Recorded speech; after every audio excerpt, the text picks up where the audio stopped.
deliciously crispy. Hang on, I'll pour some onto a little plate or a bowl. So it's deliciously crispy. And then to eat it like when it's just like this, it's so good. It really is so tasty. Like ground beef, right? You could add that into anything. Kraft dinner, whatever.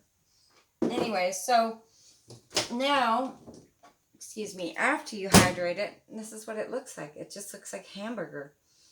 So all I did with this